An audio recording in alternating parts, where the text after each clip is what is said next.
Welcome to our Bank of England live stream. So this is just to summarise what the Bank of England did, the reasons behind it, and then after I finish just quickly summarising what they said, we can talk about investment and the implications of what's going on in markets right now.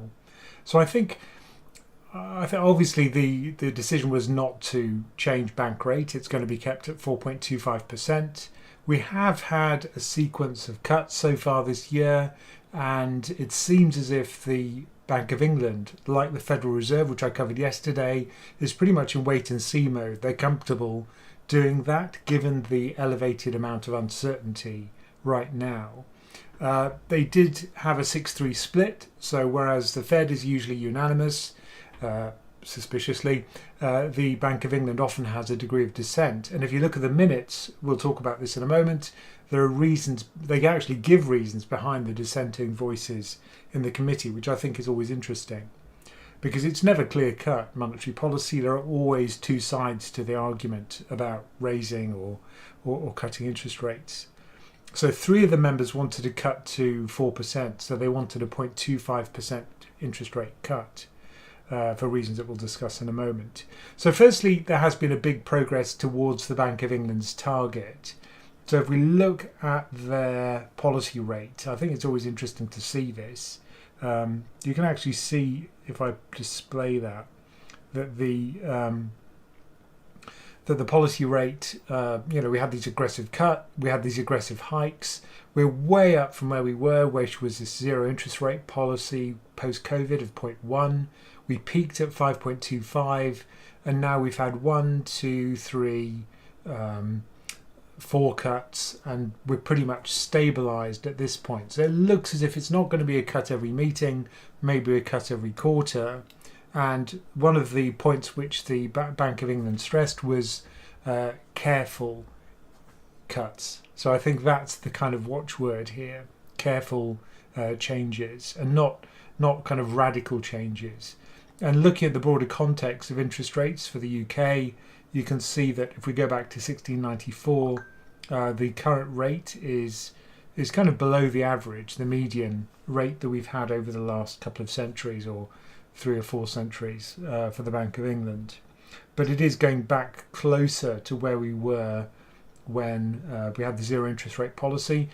If it's like the Fed, then the longer run rate will probably be around 3%, 3.25%, somewhere around there for the Bank of England as well.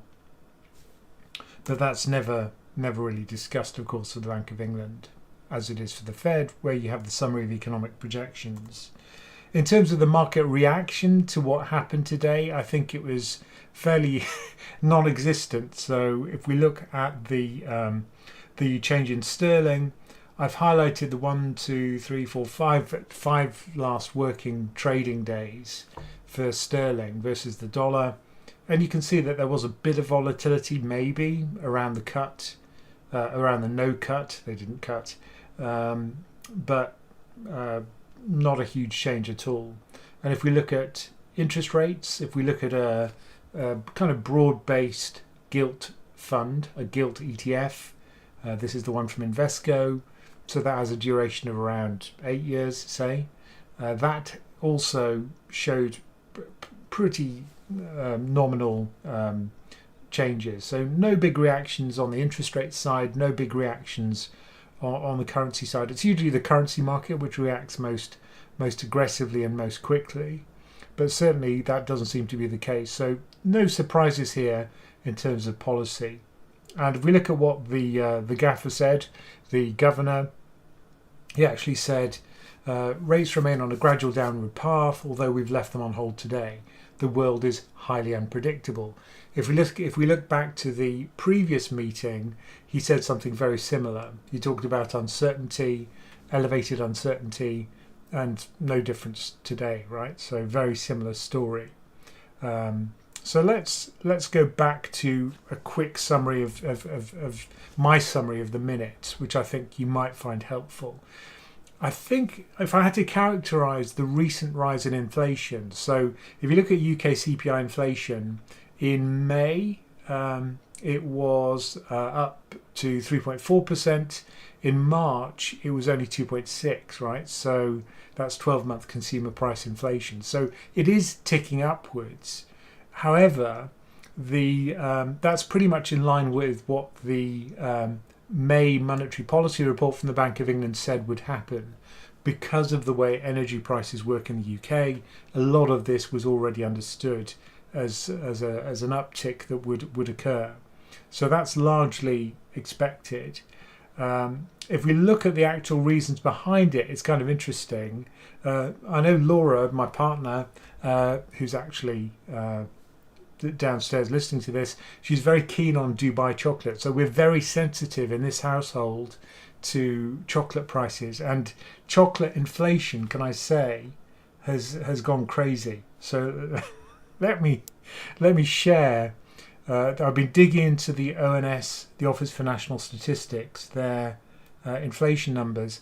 This is chocolate inflation, right? So this goes back to 2016. There was actually chocolate deflation in 2016. You know, it kind of bounces around. Sometimes the price goes up, sometimes down. But look at it at the moment, right? So this was I think it's the May number. It was up 17, almost 18% year on year.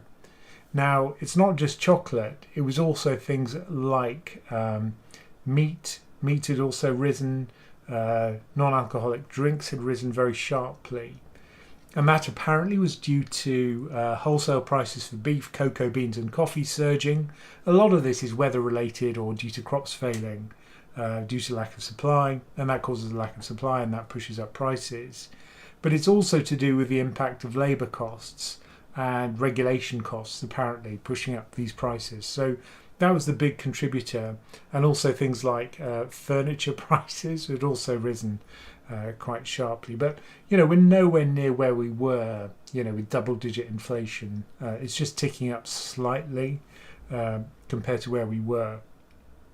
Now, there's an interesting point here, a very important point, which I think is really important to understand, which is people anchor their beliefs about inflation based on not the CPI basket, which is what the Office for National Statistics does. It very carefully measures multiple prices, tries to make sure it's fair, it's representative of UK changing consumer tastes. No, none of that. There are certain things people are sensitive to. The cost of petrol, because they see that going into their car, they're shocked when it goes up. And the price at the supermarket, because that also is shocking. So the fact that food prices have gone up a lot is likely to make people expect inflation to increase in future. They're going to anchor their expectations higher. So even though it's not particularly important in developed markets, as a proportion of the total consumption basket, its weighting isn't particularly high. Psychologically it's high, and that means that if we anchor our expectations higher based on higher chocolate and food and energy prices as well, then we'll demand higher wages because we're thinking, oh, look, all my bills are going up, I need a higher wage. So in wage negotiations we'll kind of be more aggressive, and that keeps wage growth more sticky, which leads to this kind of loop whereby we see higher prices, we demand higher wages, that pushes up costs for companies, and then, you know, prices keep on increasing. So I think that's why food inflation is particularly important, because of this psychological importance that people attach to it. So that can influence wage demands, and in a kind of second round effect, it can affect how businesses set prices. So although it's amusing to look at the price of chocolate, I think it's actually making a more important point here. The labour market in the UK, the Bank of England was saying there is evidence that there's more slack in the labour market, in other words, more availability of labour, which would tend to be less inflationary, because if there are lots of people willing to do a job, there'll be less ability to negotiate a higher wage. So, you know, maybe it's the case that there's more slack, that's what the Bank of England thinks, and that will suggest that in future wage growth won't be so high, and that means in turn that inflation, particularly services inflation, won't be as high, and that's one of the sticky components of inflation in the UK. So let's have a quick look at services inflation in the UK, because that's really has been high. So if you break down UK inflation into the two things, goods, which is like stuff, and services, which is like, how much does a lawyer charge you? How much does your hairdresser charge you? Well, services inflation is still high and sticky. And in fact, it just increased. So it's gone up to 4.7%. Goods inflation was in deflation until quite recently. It's now back in positive territory. But you can see that services inflation is where the real problem lies, about persistence of inflation. And that's what really has the Bank of England worried, I'd say. But it does seem, if we compare us with other countries, for example, the US or the euro area, there was an interesting comment in the minutes which said wage growth and consumer prices and inflation had remained at more elevated levels in the UK than in the euro area or the US. This reflects greater persistence of inflation in the UK. For services, some of that difference could be accounted for by greater contribution of regulated prices in the UK. And that's because of this weird energy pricing algorithm which we've got in the UK. So, yeah, sticky inflation in the UK relative to other countries. And, of course, there was discussion about what's going on in the Middle East. Now, yesterday, there were questions about how higher energy prices would affect the US monetary policy, but also markets. Now, remember, in the US, they're almost self-sufficient for energy. In fact, they're pretty much a net exporter of energy now. Whereas in the UK, we're a massive importer of energy. So if oil and energy prices spike, for us, it's a huge problem. And so that's why,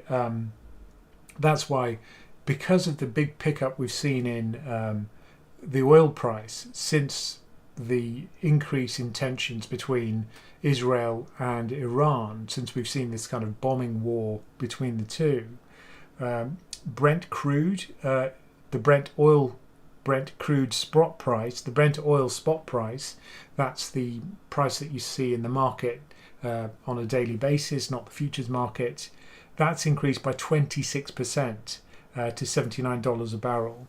And that's since their May meeting from the Monetary Policy Committee. So that's a big deal for the UK, because it probably means that we're going to see a spike in our house heating costs. Obviously in summer, not such a big deal as I'm sweating here in my office, but in winter it will be an issue if it's still high. So that's a problem for the UK. It's a problem for UK industry because we have high energy costs, and it is inflationary. So that's something that definitely the Monetary Policy Committee will be watching. And it's not something they have control over. It's an exogenous factor. They can't control the price of oil with interest rates. But you bet it'll have a big consequence for inflation in the UK. So last point, and then I'll turn it over to your questions. The dissenters, right? So the 3 people who didn't vote with the remaining 6, what was their thinking? So these people, remember, didn't want to keep rates at 4.25. They wanted a 0.25% cut down to 4%, because they said that there's a high risk now of over-tightening. In other words, keeping rates high for too long and stifling UK growth. Because they say that there's been a material loosening in the labour market conditions. We saw the evidence for that earlier. Private sector regular wage growth had come down, lower than expected. Again, that suggests that services price, this sticky services inflation rate will fall. The pay settlements have continued to be close to the agent's annual pay survey figure for the end of 2025 and are approaching sustainable rates. So that's another positive for inflation. And consumer spending and growth in the UK had remained subdued, which is suggesting that growth in the UK is going to suffer. And of course, global growth may suffer due to the trade war. So they think the disinflation process is continuing. So they expected that now's the time to, cut rates, because if they didn't, we might overshoot and actually end up with inflation below the 2% target, because of course their policy acts with a lag. So they wanted a less restrictive path, which is a nice way of saying, a fancy way of saying lower interest rates. But anyway, this is the majority won, and no change this time around. Although I suspect next time the argument for cutting, unless we do see a big spike in energy which persists, I expect that'll be more likely that we'll see a cut at the next meeting. Anyway, that's it for me. Let me hand it over to you. I'm going to feed my dog some treats now. Some very expensive treats, as we saw. Hopefully he's going to pop upstairs. Now, Laura told me not to stand up because I'm in my boxes because it's cooking up here. So that would be an immediate viral video. So I'm not going to do it. Oh, hello. This is his special burger.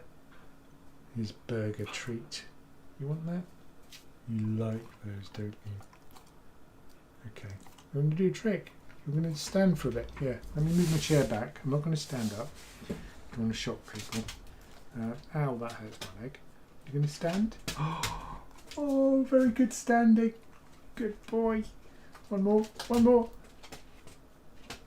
Oh, very good. You did rest on my leg, but they can't see that. So that's fine. Very good. Well done, Ted. But they've all gone. All the treats have gone. All the treats have gone. There's Biltong downstairs there. Biltong. Going to go down to Laura? I think you probably will. So yes, do ask a question. Super chat. Obviously, we prefer that because, you know, it'll push you to the front of the queue. And obviously it's some money for us, which we'd appreciate. And also, if you're one of our supporters on YouTube, you'll get pushed to the front of the queue. Let me mention also that if you want to join our community and learn more about investing, just go to PensionCraft.com/membership to learn more about that. We've got a special discount for this month, June. So what, 10 days left for that? 11 days? Where you get 75% off your first month's membership. So you get access to 3 courses, which you never lose, even after the membership ends. And you get access to our chat application, so you can ask a question whenever you want. We'll welcome you. I welcome everyone onto the chat application. We're about to give away a 3 years membership to someone because we try to encourage people to help others on our chat application. And whoever's most helpful, who's voted to be most helpful, gets a lifetime free membership. So that's how much we value people who help other people. You know, we take a hit financially because we think that's a really valuable part of the community. And of course, you get access to lots of goodies like members only videos, about 300 of those now, just under 300, and tools, also some videos, members only videos, which have been voted for by members. So lots of goodies you get, plus the accountability of being a part of a community which encourages a long-term mindset for investing. It's not about gambling, not about trying to get 10 baggers. It's about staying the course and keeping it simple, diversified, low cost. That's not to say we don't discuss 10 baggers, we do, but that's my fund portfolio, and we do spend a lot of time talking about that, to be fair. But look, yeah, back to your questions. And I've got the chat from Laura, which I haven't opened, so I will be in trouble. Laura's very keen on that chocolate. We've tried, I think, now about 6 different types of that Dubai chocolate. So I think Laura's certainly very expert now. And of course, it's always the first one you try, which is the best. But it was like 14 quid, I think. It was very expensive, but very good. I'm not a chocolate person, but I loved it. Yeah, so anyway, that if you did want to try our discounted membership, just use the coupon code SAVE75, all uppercase, all one word, when you check out. And there'll be details on how to do that in the description of this video if you're watching it now or in playback. So please do have a look at the description. And that's only valid till the end of this month. So on July the 1st, the offer ends. There we go. So now over to your questions. What have we got? Gonna have a drink. Very good.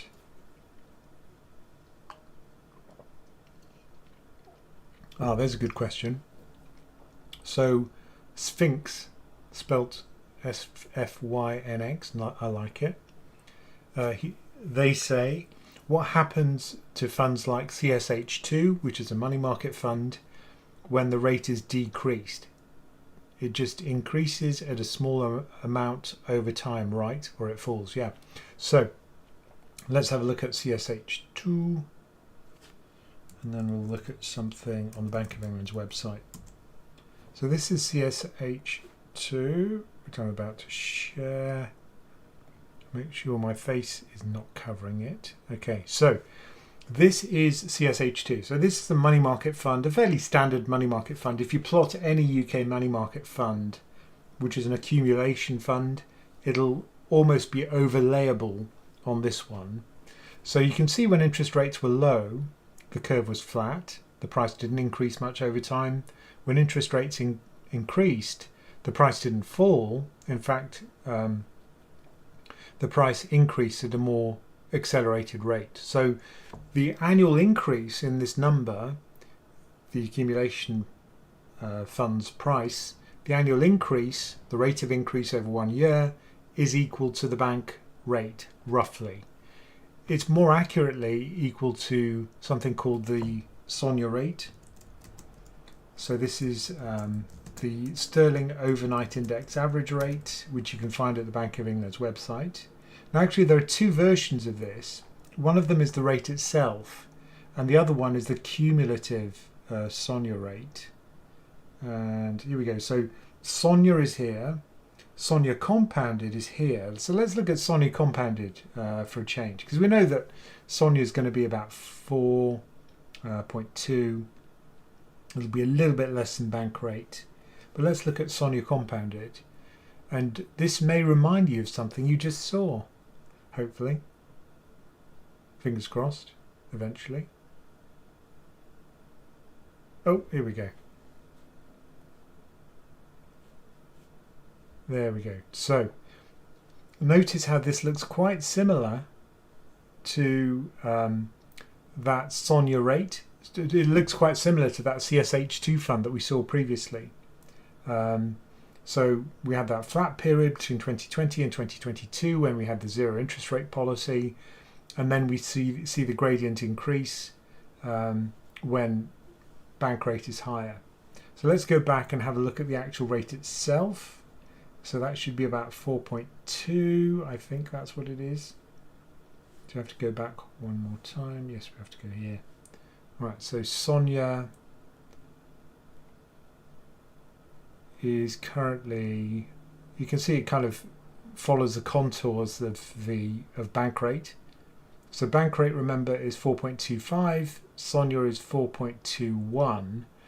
And if you look at the rate of increase of any of those money market funds in the UK, the accumulation ones, they will be roughly increasing at this rate, which is currently 4.2%. Sometimes a bit more, sometimes a bit less, but they are usually kind of comparable.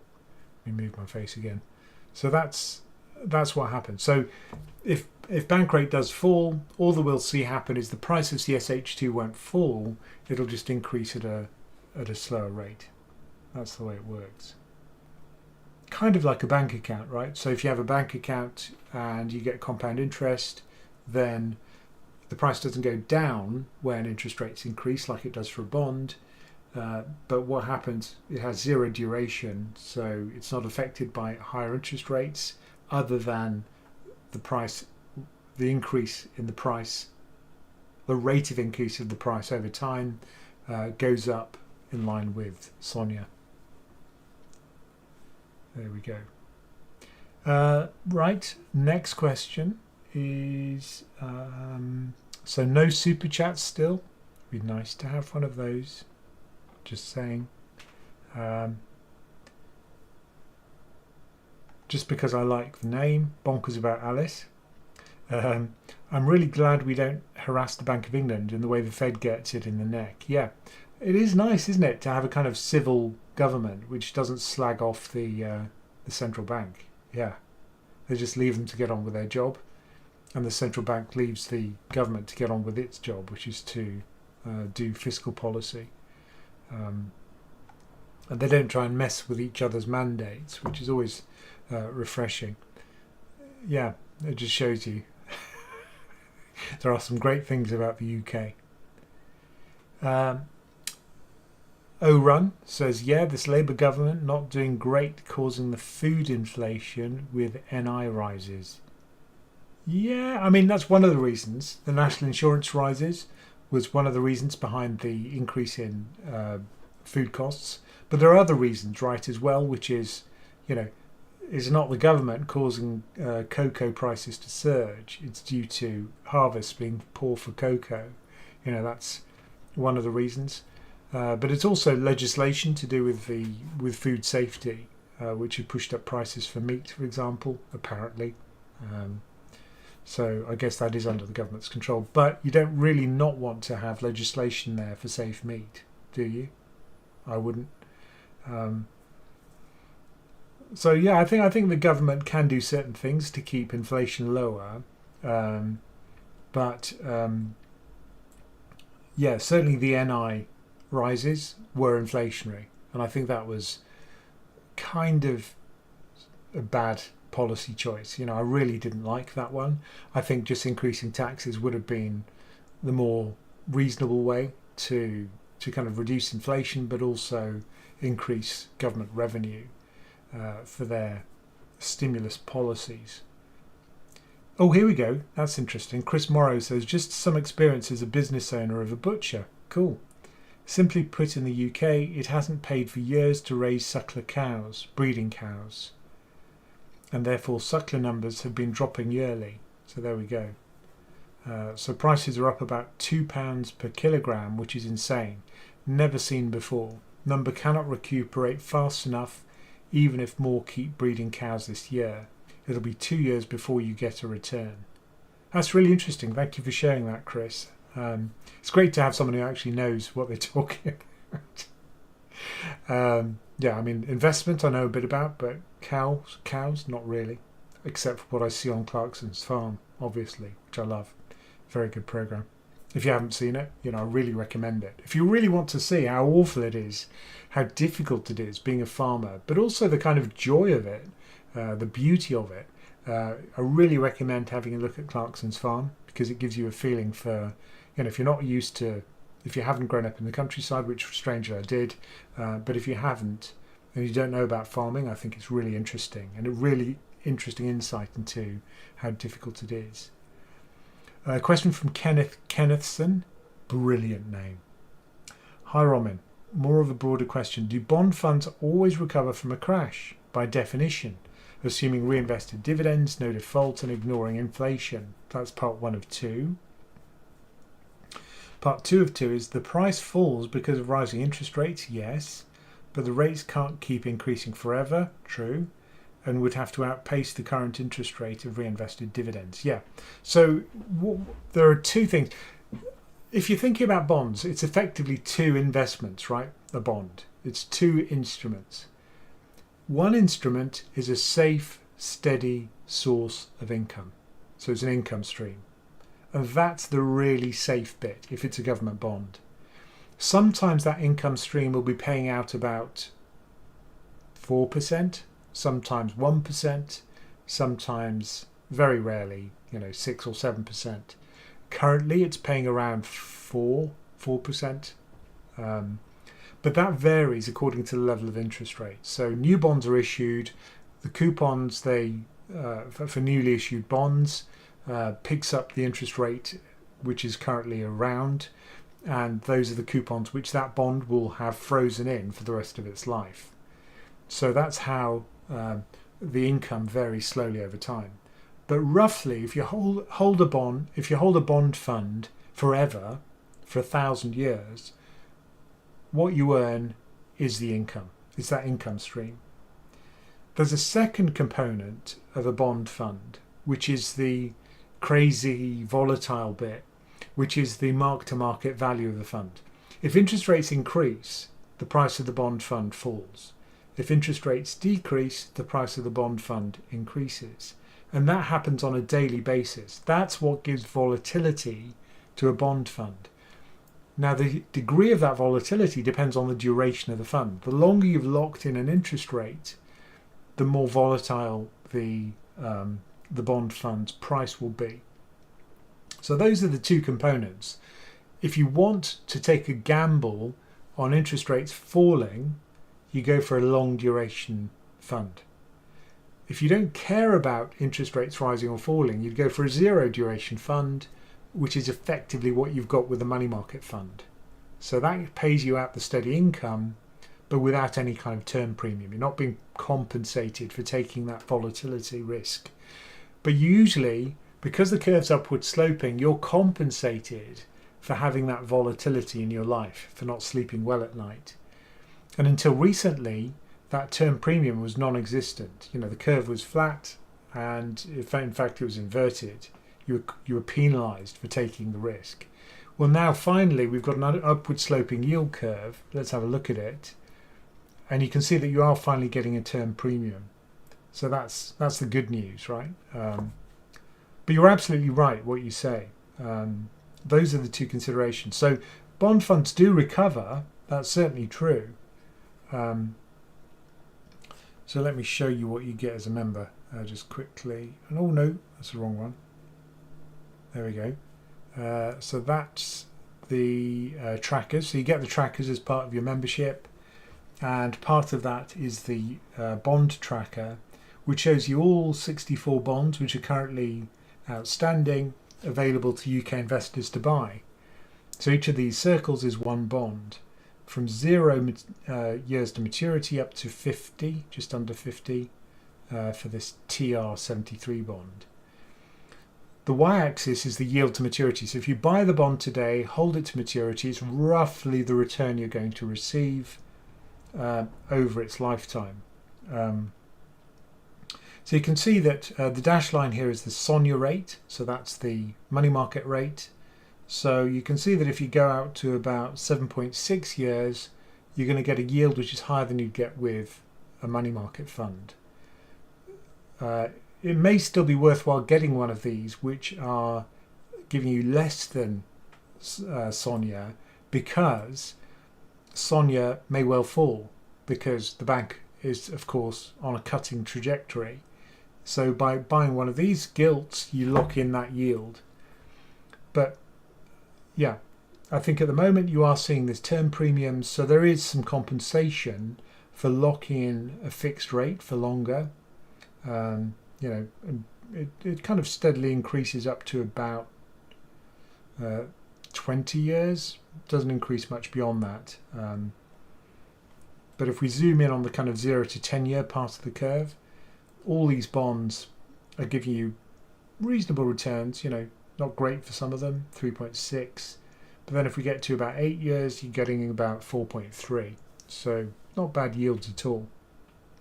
Given the very safe nature of the investment, I think that's not a bad return. But yeah, eventually they recover.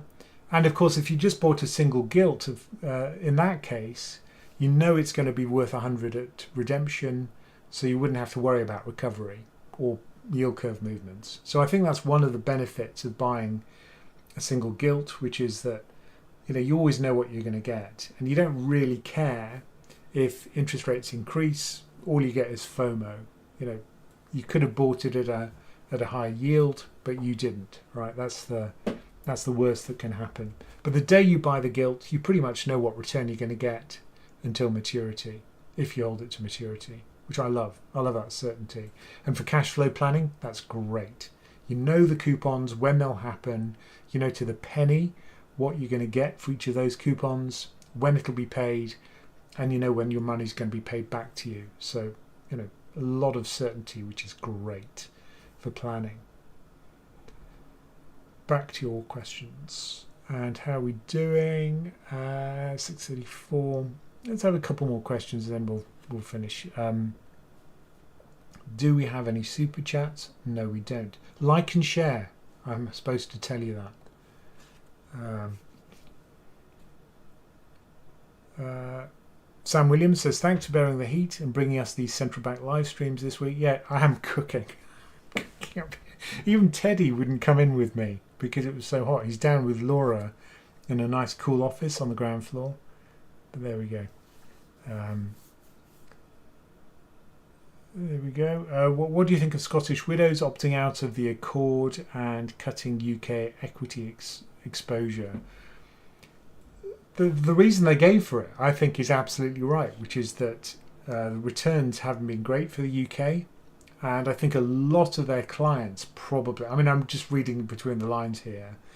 If you're someone who had a Scottish widows mortgage, Scottish widows fund, pension, and it was a global fund, and it had a 20% UK weight or a 30% UK weight, and you look back at the returns over the last 10 years, you'd have massively underperformed a global market cap weighted index fund. And you'd probably be very angry about that. You'd probably be thinking, well, why did you have this UK overweight? What's the justification for it? Now, in the future, who's to say? Maybe the UK will outperform the US. It could happen. It could. We're a lot cheaper than the US, so who knows what's going to happen. But if that does happen, then the UK overweight won't look so bad. So let's just hope, for the sake of Scottish widows, that that doesn't happen now, because they'd have had the worst of both worlds. They'd have had underperformance for their clients over the last decade because of the huge UK overweight in their funds, and then in the future they'd underperform because they'd have switched to global equity funds, which are so dominated by the US. But I think it's a reasonable thing to do. I think the neutral position should be market cap weighted, which means the UK would be about 4%. Because I don't think it's a matter of, I think pensions are a matter of getting the best possible return. And I think the problem with UK equity is that earnings growth hasn't been high enough. What drives equity isn't people piling money into hopeless investments. It's companies that can, year after year, increase their earnings. That's why the Magnificent Seven are magnificent. They are earnings, profit-generating juggernauts. They're unbelievably good at having high margins, growing their profits year on year, and having stupendous profits, which have scaled up over time, because they produce products that people want to buy all over the world. That's the way to get life back into your market, is to support that kind of growth and to nurture those kind of companies and to help them scale on a global basis. Easy to say, right? Easy to say for some old bloke sitting in a hot office in Holmer Green. But I think that's the truth of it, which is you've got to have profits that grow. And if your stock market has stocks where profits grow over time, then that's the way to kind of breathe life back into the market. It's not to force your pension funds to buy your domestic stocks. So I think one of the problems is this lack of capital. I think the point at which you want to provide that capital, probably anyway, is not in the secondary market. It's when companies are kind of scaling up, right? So it's early stage seed money. And we already have VCTs in the UK, which give tax incentives to scale up companies, to provide capital for that. We've got EIS schemes, again, which provide tax incentives to provide capital for these companies. But it's really that kind of early stage mezzanine capital, private equity funds, which usually provide that capital in the US, which really I think is where the US success story has been. They've got these centers of excellence. They've got these unbelievably good universities like Stanford. Then they've got the capital that sits behind the entrepreneurs who go out and apply the ideas produced by the very clever people in the companies. So, I think that combination is probably more likely to be beneficial than forcing companies, pension funds, to put money into UK stocks. I think that's not going to fix our problem. So let's draw a line under it there. Thank you for joining us. It's been very helpful to have your questions. They've been very good questions as always. So that's what the Bank of England did. No change.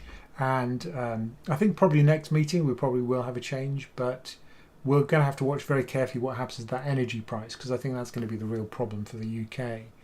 But don't forget our offer. If you did want to join our community, there's a 75% discount on your first month's membership.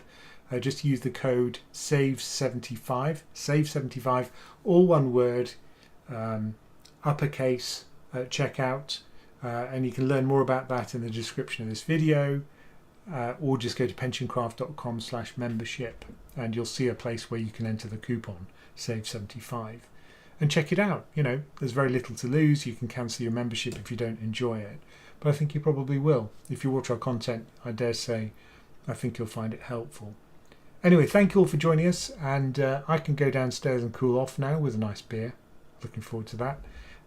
Thank you for joining us, and